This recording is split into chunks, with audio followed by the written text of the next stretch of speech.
İranın 132 mədəni irs abidəsi birbaşa və dolayı zərər görüb, ciddi dağıntılara məruz qalıb.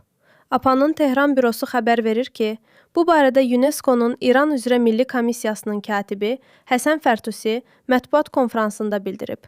Onun sözlərinə görə, müharibə zamanı zərər görən abidələr arasında Tehranda Gülüstan sarayı, İsfahandakı Çehel-Sütun sarayı və digər bir sıra komplekslər yer alır ki, bunlar da UNESCO-nun Ümumdünya İrs siyahısına daxil edilib və təkcə İrana aid deyil.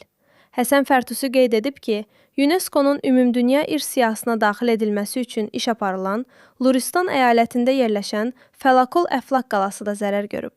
O vurğulayıb ki, zərər görmüş abidələrlə bağlı hesabatlar həm yazılı, həm də vizual formada hazırlanaraq UNESCO-nun komissiyasına təqdim olunacaq.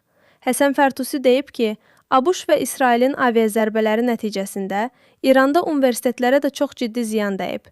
Bununla bağlı 149 fakt qeydə alınıb. Fərtusi əlavə edib ki, region ölkələri Haqa Konvensiyasının icrasını təmin etməlidir. Belə ki, bu konvensiyaya əsasən mədəni irs nümunələri silahlı münaqişələr zamanı qorunmalıdır.